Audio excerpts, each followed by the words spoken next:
Hello everyone.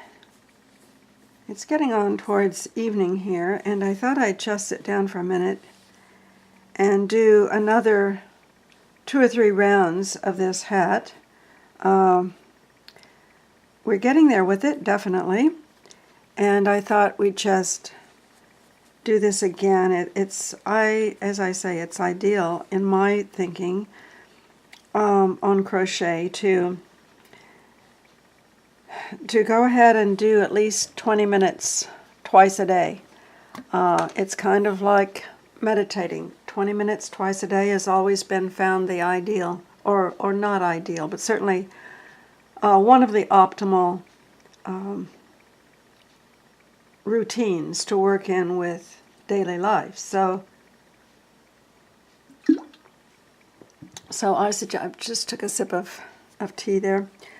So I recommend that very much. So let's see, I have to do 2 chains here, and then we'll be going on to our next round. So here we're starting this round. This will be round 12.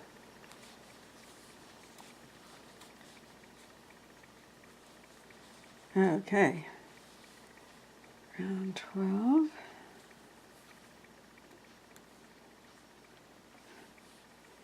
And I've set the camera up a little bit differently this time. I hope it's a bit better for you.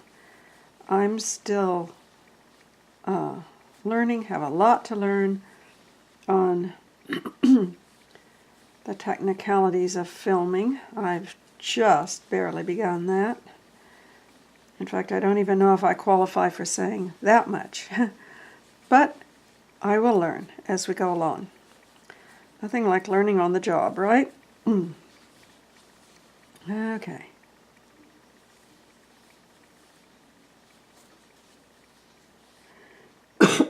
Excuse me. This morning we were talking about those 3 kinds of pain: physical pain, emotional pain, and financial pain. Now, a lot of people would put financial pain under the category of emotional pain. I just dropped that stitch. How do you like that? Okay, do it again. Come on, Aaron.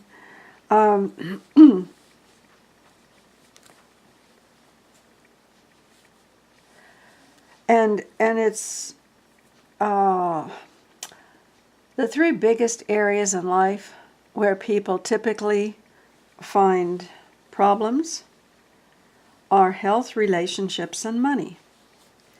Well, that's just kind of another way of saying, you know, in physical pain, emotional pain, and financial pain. Financial equals the money, obviously. Health can be the physical, or there can be mental health issues as well for many people. But that has to do with the body. And relationships are most often full of, if there's going to be pain in them, and even the best of them have some pain in them,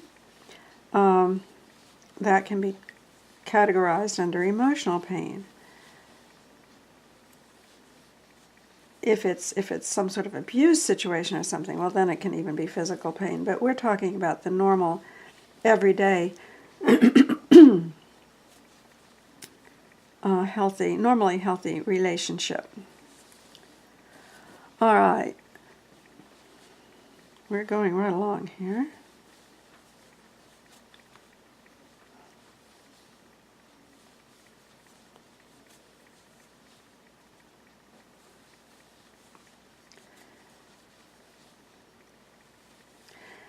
You know,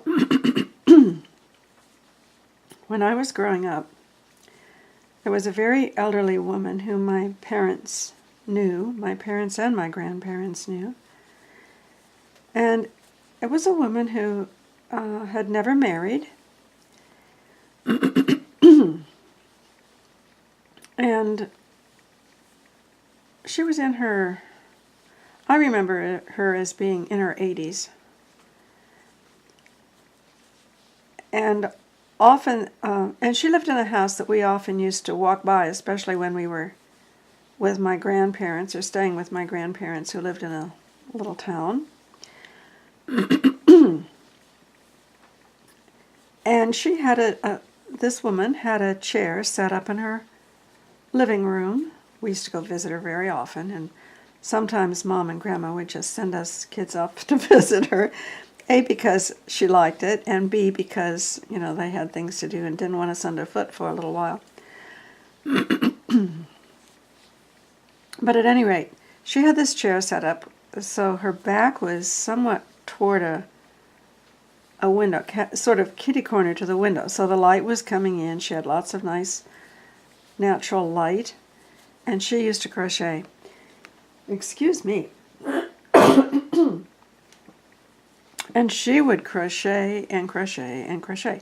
This is basically how she spent her time. But this was before the days of television for her. And, I mean, other people had television, but she didn't have a television. And anyway, she listened to the radio a good bit.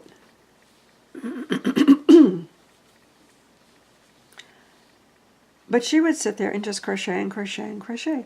And she did it not with yarns. I don't think I ever saw her work with yarn. Nor did I ever see anything she made with yarn. But she worked with threads. So she made, you know, doilies and, gosh, do you even remember such things as doilies? We never use doilies anymore. Doily, except unless you really like that era and you've done a house in that sort of a theme or something. But she did doilies, and she did huge, what were then called lace tablecloths. But you would go by her house, and if you weren't going in, you'd wave, and sometimes she would see you, and sometimes she was focused on her work, and I think sometimes she was dozing, but that's just me.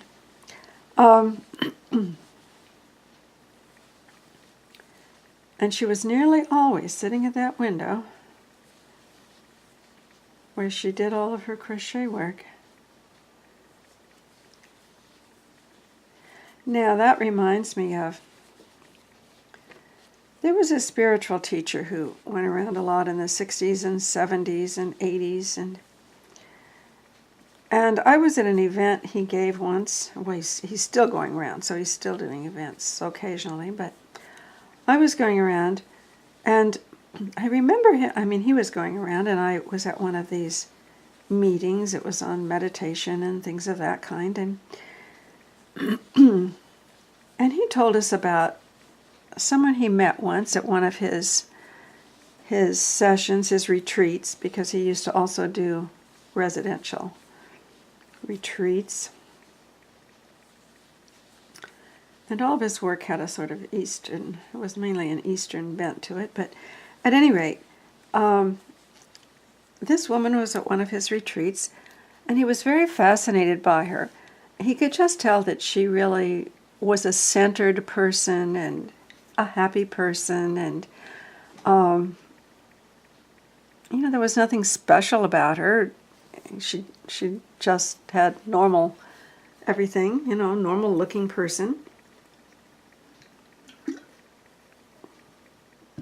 But she was obviously very centered, and oh, we're at the end of this round.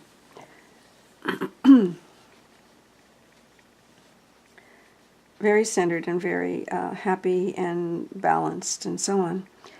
And he asked her what kind of meditation she did. And she said, "Oh, I don't meditate. Until I started coming to your meetings, I've never meditated in my life. And I still don't do much of it. I just don't meditate."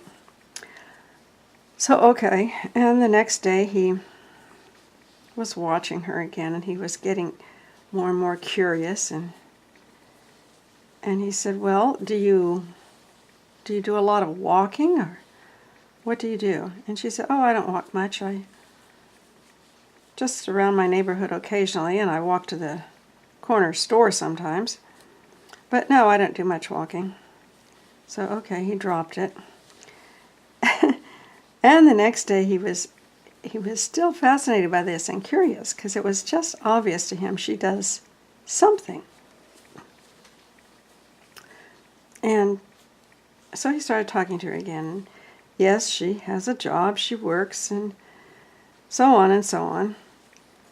And he says, well, you must do something as some sort of spiritual practice. And she says, no, not really. Well, how do you spend your free time, he says. And she says, well, I crochet. I love to crochet. I do a lot of crochet work. And the penny dropped, and it clicked in, and he had this aha moment, because that was her inner practice. Quite naturally and quite unself-consciously, she was doing that kind of centering in body, mind, and spirit that comes with regular crochet work. And I never forgot his telling that story. And then when I got into health coaching and things like that, after I completed my career at the university,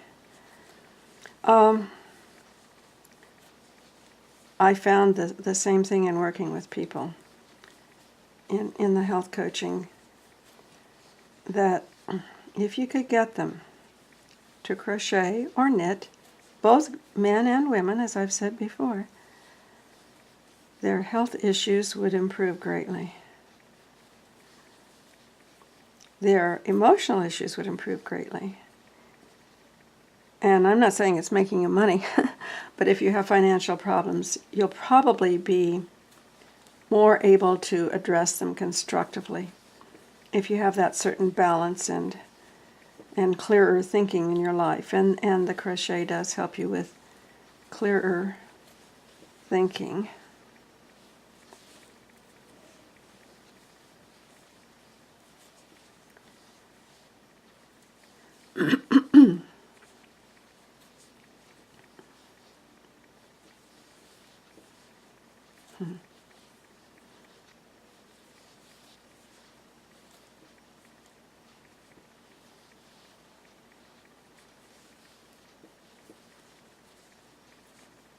Oh, come on here.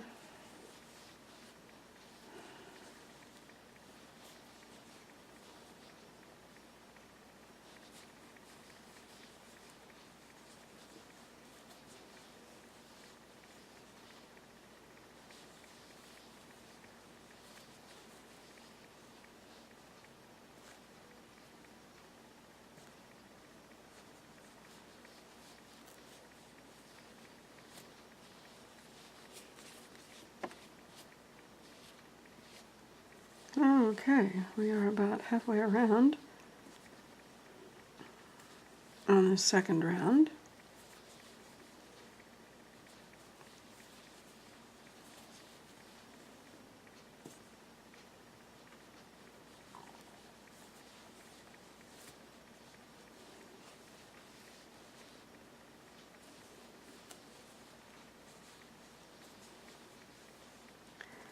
And do you notice we are just about at the end of this skein of yarn here. I want to make sure I'm going to leave enough, allow for enough to weave it in. We're clearly not going to make it to the end of this round. So I'm going to stop right here and get out the next ball of yarn. Let's do this one.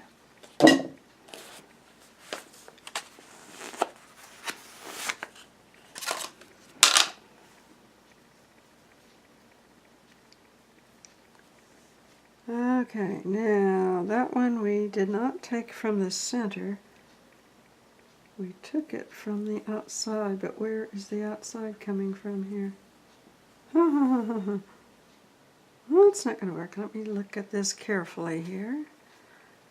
Otherwise we'll have to wind it, and I didn't want to stop to do that today.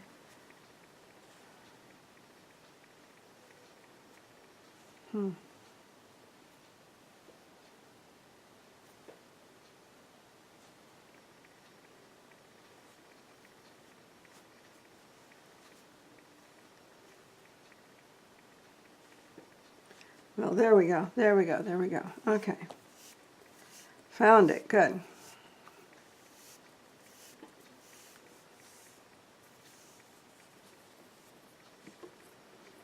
All right.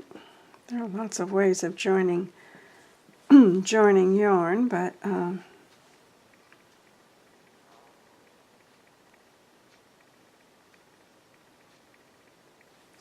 going to do this a different way here this time. I'm going to pull that through.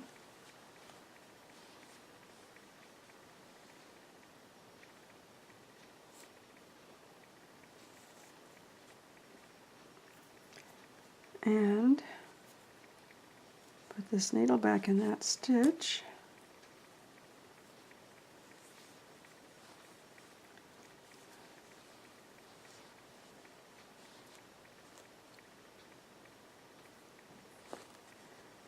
I'm going to can you see what I'm doing here? Okay. Now I will hold this along with the old one there till I get this organized. And now I will treat this as the new one and go right into this stitch we're going into.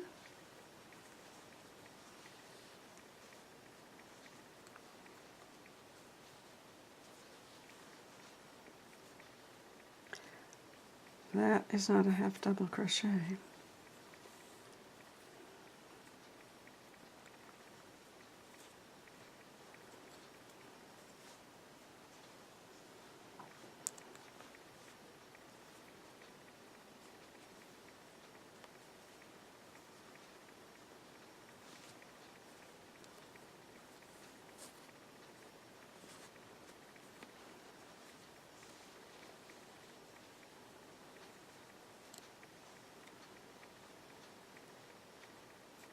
Okay, we did it.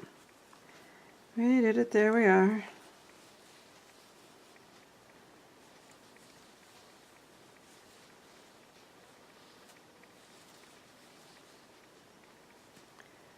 Alright, and we have two dangling there. We have two ends dangling there to be threaded in. Yes, that looks fine. There we are. Okay.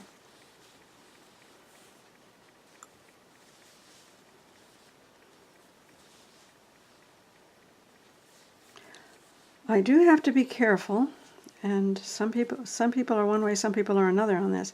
I have to be careful not to crochet too tightly. I have to get into a more relaxed, looser. Sometimes I have to consciously remind myself of that. And if I don't, I know it and I pay for it in the next round, because it's very difficult then to get your hook through or your stitches through or whatever.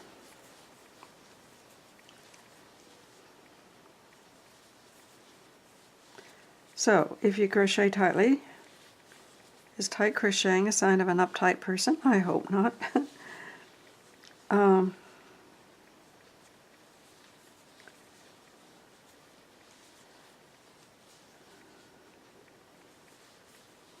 It probably does come from a tendency to button down, not having trailing edges and loose ends. I don't know.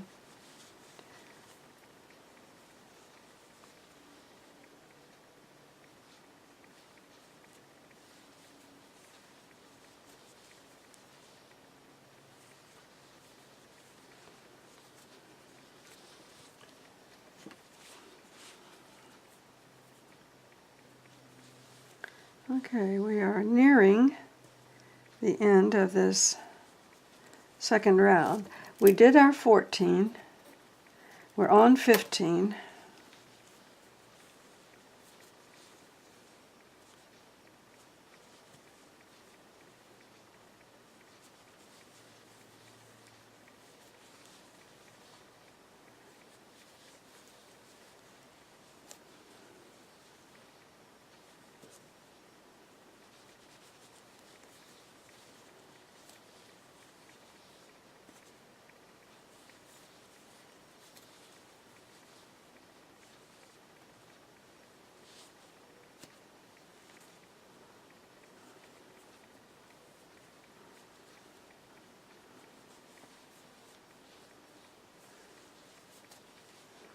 and crocheting in that, or slip stitching into that last chain. All right. Should we go for another round or stop here? Let's stop here for now. Then we'll have, so we've done 14 and 15, and then we'll have 16 and 17 to do. Then we switch gears because we will be at the point of making the band. So there we are. Looking good, looking good. Okay, I will see you the next time, in the morning probably.